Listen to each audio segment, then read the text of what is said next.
क्या कभी ऐसा सोचा जा सकता है कि एक मामूली सा पुराना तरीका किसी की जिंदगी को बिल्कुल ही पलट कर रख दे? आज हम एक ऐसी ही कहानी को समझेंगे, एक खूंखार डाकू की जो आगे चलकर एक महान कवि बना।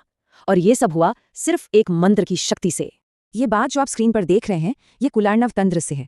और ये उस अभ्यास की ताकत की ओर इशारा करती है जिसके बारे में हम बात करने वाले हैं। तो चलिए रत्नाकर की उस कहानी में और गहराई से उतरते हैं। हमारी कहानी की शुरुआत होती है एक ऐसे किरदार से जो आप कह सकते हैं कि अंधेरे और खतरों से भरी जिंदगी में पूरी तरह से फंसा हुआ था। तो बात है हजारों साल पुरानी। घने जंगलों के बीच रत्नाकर नाम का एक शख्स रहा करता था। देखिए, रत्नाकर का जीने का तरीका बड़ा ही क्रूर था। वो अपने परिवार का पेट पालने के लिए कुछ भी कर सकता था। मतलब राहगीरों को लूटना, यहाँ तक कि उनकी जान लेना भी उसके लिए आम बात थी।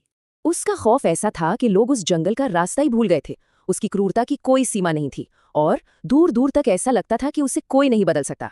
और फिर एक दिन एक ऐसी मुलाकात हुई जिसने रत्नाकर की पूरी दुनिया को सचमुच हिलाकर रख दिया। यहीं से कहानी ने एक नया मोड़ लिया। उस दिन रत्नाकर ने ऋषि नारद को रोका। उसे लगा, चलो ये भी एक और आसान शिकार है। लेकिन नारद मुनि बिल्कुल शांत थे, निडर। नारद ने रत्नाकर से एक ऐसा सवाल पूछा जिसने उसके दिमाग में शक का एक बीज बो दिया। ये कोई मामूली सवाल नहीं था, ये उसकी पूरी जिंदगी के वजूद पर एक सीधा हमला था। ये सुनते ही रत्नाकर सीधा अपने घर भागा। उसे पूरा यकीन था कि उसका परिवार उसके साथ खड़ा होगा। पर जब उसने उनसे पूछा तो वो लोग डर गए। उन्होंने साफ कह दिया, हमारा पेट भरना आपका कर्तव्य है, पर आपके पापों से हमारा कोई लेना देना नहीं। बस ये सुनकर उसकी तो जैसे दुनिया ही उजड़ गई। उसी पल उससे पहली बार एहसास हुआ कि वो अपने इन भयानक गुनाहों के बोझ के नीचे बिल्कुल अकेला है। और इस एहसास ने उसे गहरे दुख और पछतावे में डुबो दिया। रत्नाकर दुखी और टूटा हुआ वापस नारद मुनि के पास आया और यहीं से ऋषि ने उसे इस अंधेरे से निकलने का एक रास्ता दिखाया। एक ऐसा अभ्यास जिसे आज हम समझने वाले हैं। नारद ने उसे जिस तरीके के बारे में बताया उसे जप कहते हैं। अब देखिए, ये सिर्फ शब्दों को दोहराना नहीं है। ये असल में मन को शांत करने और ध्यान को एक जगह टिकाने की एक बहुत ही शक्तिशाली तकनीक है। तो नारद ने रत्नाकर को मोक्ष का एक बहुत ही सरल रास्ता दिखाया। पवित्र नाम राम का लगातार जप करते रहना। अब यहाँ एक बहुत ही दिलचस्प बात हुई। रत्नाकर, जिसकी जुबान से हमेशा कठोर शब्द ही निकले थे, वो राम जैसा पवित्र शब्द बोल ही नहीं पा रहा था। तब नारद ने अपनी सूझबूझ का इस्तेमाल किया। उन्होंने कहा, ठीक है, तुम मरा मरा मरा बोलो। और जब मरा मरा को तेजी से बोला जाता है तो वो अपने आप ही राम राम राम सुनाई देने लगता है। और इस मंत्र का सिर्फ धार्मिक ही नहीं, एक गहरा यौगिक मतलब भी है। रा ध्वनि जो है वो शरीर की सौर ऊर्जा यानी पिंगला नाड़ी से जुड़ी है, और माँ ध्वनि शांत चंद्र ऊर्जा यानी ईड़ा नाड़ी से। दोनों मिलकर एक अंदरूनी संतुलन बनाते हैं और रत्नाकर को इसी संतुलन की सख्त जरूरत थी।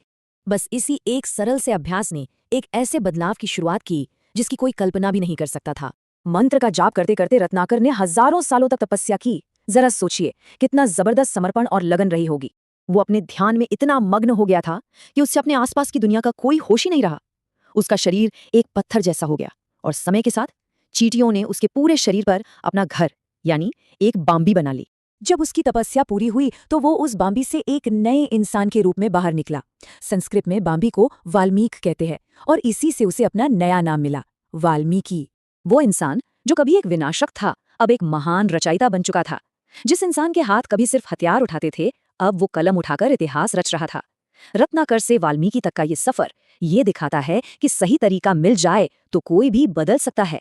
तो ये तो थी एक प्राचीन कहानी, लेकिन अब सवाल ये उठता है कि क्या आज के जमाने में इस कहानी का कोई वैज्ञानिक आधार भी है? मतलब क्या सिर्फ एक नाम को दोहराते रहने से सच में इतने गहरे बदलाव आ सकते हैं? मॉडर्न साइंस इस बारे में क्या कहता है? तो इसका जवाब है हाँ, बिल्कुल हो सकता है। आज की रिसर्च भी ये मानती है कि जप ध्यान के कई फायदे हैं।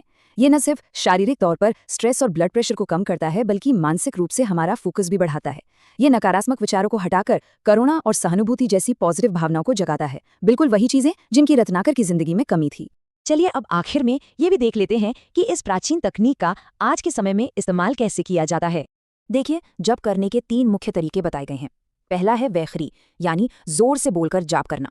ये शुरुआती लोगों के लिए अच्छा है, इससे मन को भटकने से रोकने में मदद मिलती है। दूसरा है उपांशु, जिसमें सिर्फ फुसफुसा कर जाप किया जाता है। और तीसरा, जिसे सबसे शक्तिशाली माना जाता है, वो है मानसिक जप, जिसमें मंत्र को मन ही मन दोहराया जाता है। तो वाल्मीकि की कहानी हमें यही सिखाती है कि बदलाव किसी भी पल मुमकिन है, और ये हमें सोचने पर मजबूर करती है कि किसी के भी जीवन में वो कौन सी एक सरल सकारात्मक आदत हो सकती है जिसे बार बार दोहराकर पूरी कहानी को एक नई